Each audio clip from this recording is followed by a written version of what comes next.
고민보다 실패가 낫다. 목표가 성취를 결정한다. 목표를 높게 잡으면 성취의 크기도 커진다.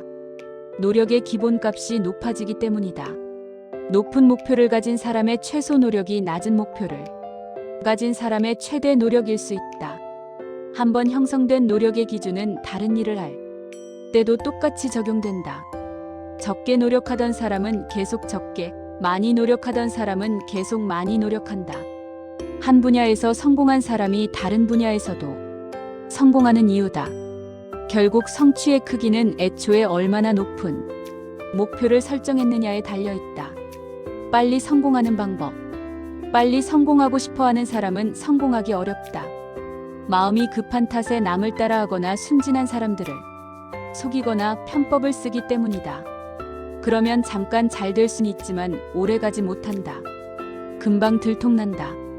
빨리 성공하려면 오히려 느려야 한다. 본질에 집중하고 남과 다르기 위해 오래 고민해야 한다. 천천히 정도를 걸어야 한다.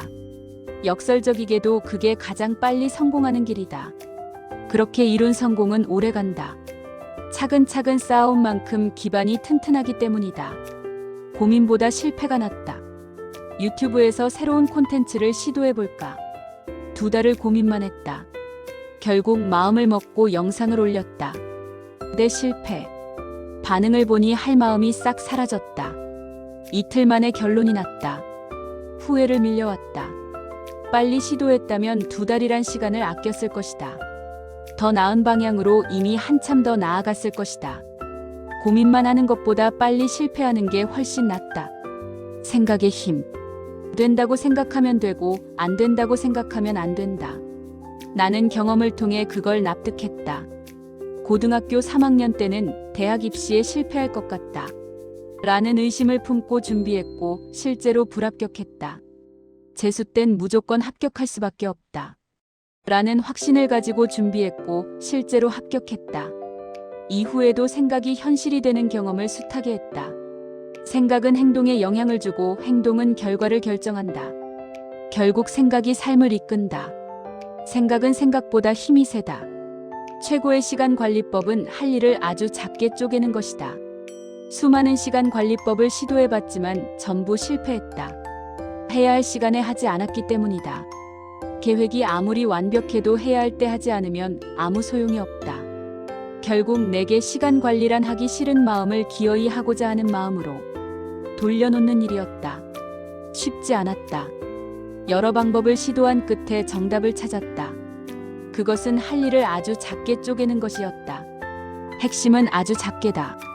예를 들면 책 한 권 읽기가 아니라 첫 문장만 읽어보기. 10km 달리기가 아니라 양말 신기. 목표가 작을수록 부담이 작아진다. 시작도 전에 이걸 언제 다 끝내나 라는 생각에 압도된다. 시작을 자꾸 미루게 된다. 나의 일은 영상 대본을 작성하거나 책을 집필하는 것이다. 모두 글을 쓰는 일이다. 나는 이 일을 한 번에 하나씩 판단하는 게임으로 여긴다. 여기서 어가 나을까 비가 나을까 를 고민하고 선택하는 일의 반복이라고 생각한다. 일을 순간 단위로 쪼갠 셈이다. 일하기 싫을 때 자 게임하러 가볼까? 라고 생각하면 하기 싫은 마음이 살짝 누그러지고 의욕이 조금씩 샘솟는다. 결국 한순간에 하나씩만 해결하면 될 일이다. 일단 시작하면 흐름을 탄다. 어느새 일이 끝나 있다. 할 일을 아주 작게 쪼개는 것 게으른 나를 해야 할 시간에 하게 만들었으니 최고의 시간 관리법이 아닐 수 없다. 결전의 날을 앞두고 엄습하는 불안과 걱정, 미리 준비, 포기하고 싶은 마음의 포기, 시험 직전 극도의 긴장, 실전의 몰입, 종료 후 밀려오는 후련함과 후회. 20년이 지나도 그 모든 과정과 심리 상태가 완전히 똑같았다. 그때 깨달았다. 학창시절 공부를 열심히 해야 하는 이유는 열심히 하는 태도를 익히기 위해서다. 그 태도가 몸에 밴 사람은 사회에서도 무슨 일이든 열심히 한다. 몇십 년이 지나도 그대로다. 최선을 다하는 태도는 사회에서 능력이 된다. 기회가 되고 돈이 된다. 인생의 향방을 좌우한다. 물론 그런 태도를 얻는 도구가 꼭 공부일 필요는 없다. 하지만 학생의 본분은 공부이기에 공부를 통해 태도를 함양하는 것이 가장 자연스럽다. 미래를 준비하는데 유익한 건 덤이다. 태도가 실력이다. 예전에 실력이 실력인 줄 알았다. 사회생활을 하다 보니 태도가 실력이다. 지난 여름 손흥민 선수가 속한 토트넘 호스퍼가 한국에 왔을 때 구단의 요청으로 현지 진행자 역할을 맡았다. 덕분에 토트넘 선수들과 콘텐츠 촬영을 할 수 있었다. 유튜버로서 성장할 수 있는 소중한 기회였다. 그 기회를 얻게 된 이유를 나중에 깨닫게 됐다. 작년에 토트넘을 후원하는 금융회사와 협업하며 알게 된 담당자어가 이번 토트넘 방안을 총괄하는 에이전시 담당자 B와 잘 아는 사이였다. 아마 어가 B에게 나를 추천했을 것이다. 당시 나는 모든 사람과 잘 지내고 항상 웃는 얼굴로 분위기를 밝게 만들려고 노력했다. 태도가 좋으면 더 많은 기회를 얻는다. 기회는 경험이 되고 경험은 실력이 된다. 반면 실력만 좋고 태도가 나쁘면 기회는 점점 줄어들고 결국 실력도 퇴보한다. 태도가 실력인 이유다. 실력이 느는 사람과 늘지 않는 사람의 차이. 무얼 하든 실력이 느는 사람은 마음을 열고 조언을 받아들인다. 자기 생각은 잠시 내려놓고 조언대로 해본다.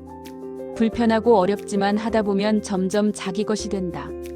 그렇게 무기를 하나씩 늘려나간다. 무얼 하든 실력이 늘지 않는 사람은 은근한 반항심이 있어서 조언을 튕겨낸다. 마지못해 조언대로 해보는 척하지만 끝내 자기 고집을 꺾지 않는다. 새로운 무기가 생길 리 없다. 언제나 제자리다.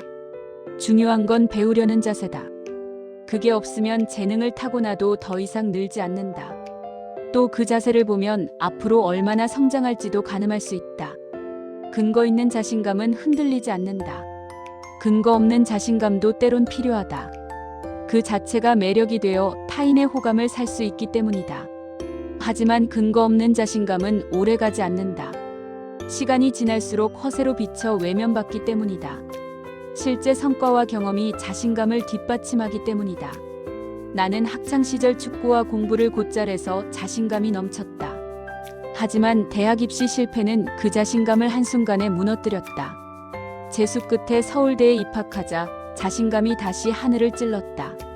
이후 유튜브로 자리를 잡자 자신감은 자연스럽게 다시 차올랐다. 자신감은 내가 해낼 수 있다는 믿음이다. 그 믿음을 지탱하는 건 현실의 근거다. 진정한 자신감을 원한다면 근거를 만드는데 집중해야 한다. 진짜의 마인드 김찬희 저자. 인생 살아보니 안 하고 후회하는 것보다 해보고 후회하는 게 낫더라.